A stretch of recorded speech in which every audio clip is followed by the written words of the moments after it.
9 মাসের বেশি সময় ধরে ইসরায়েলি সামরিক বাহিনী হামলা চালাচ্ছে ফিলিস্তিনের গাজায়। তাদের প্রতিরোধ করছে হামাস। স্বাভাবিকভাবেই প্রশ্ন ওঠে, ফিলিস্তিনের সেনাবাহিনী কোথায়? তারা কেন এগিয়ে আসছে না দেশ রক্ষায়?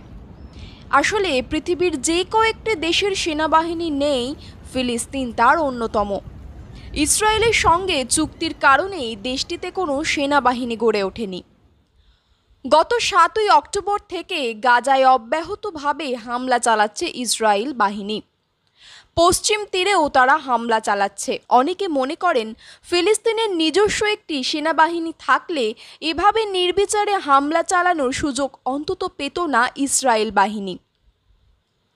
এ শঙ্কা ইসরায়েলের মনেও ছিল, আর সে কারণেই চুক্তির মাধ্যমে একেবারে পাকাপাকিভাবে ফিলিস্তিনের সে সুযোগ বন্ধ করে দেওয়া হয়েছে।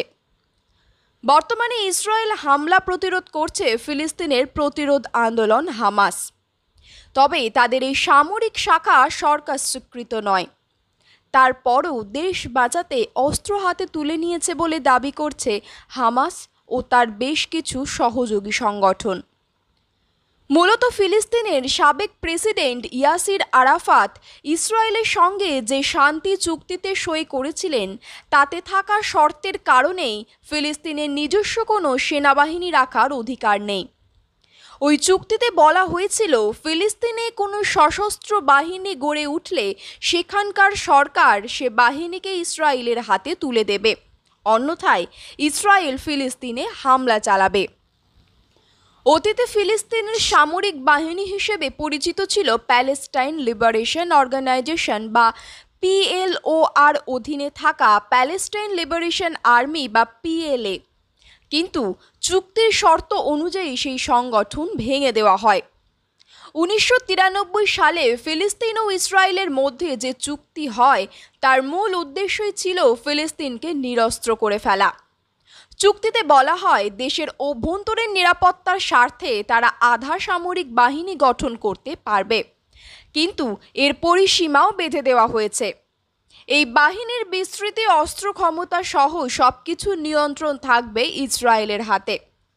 শুধু তাই নয়, ফিলিস্তিনি পুলিশ বাহিনীর জনবল নেতৃত্বের বিষয় নিয়ন্ত্রণের অধিকারও দেওয়া হয়েছে ইসরায়েলের হাতে। গাজার সমুদ্র উপকূল পাহারা দেওয়া থেকে শুরু করে পরিবহন নিয়ন্ত্রণে ট্রাফিক পুলিশ সবই নিয়ন্ত্রণ করতে থাকে ইসরায়েল।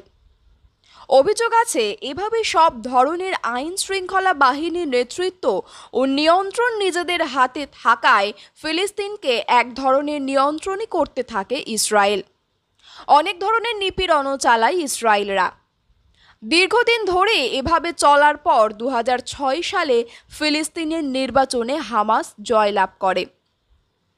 তখন তারা এক্সিকিউটিভ ফোর্স নামের একটি সরকারি বাহিনী গড়ে তোলে। পরে হামাস ক্ষমতাচ্যুত হলে এই বাহিনী ভেঙে যায়। পরে ইজদুদ্দিন আল কাসাম ব্রিগেড নামের একটি সংগঠন হামাসের সামরিক শাখার দায়িত্ব পালন করে। এই সংগঠনটি ছাড়াও সেখানে আরও কয়েকটি ছোট ছোট সশস্ত্র সংগঠন গড়ে উঠেছে। ইসরায়েল সামরিক বাহিনীর মোকাবেলায় তারা সবাই একত্রে প্রতিরোধ করে তোলে।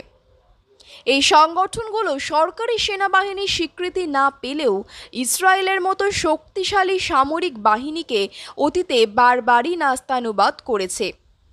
এই দফাতে গাজাকে গুড়িয়ে দিলেও এসব সংগঠনের কারণে নিরঙ্কুশ বিজয়ের ঘোষণা দিতে পারছে না ইসরায়েলি শক্তিশালী ও আধুনিক সামরিক বাহিনী।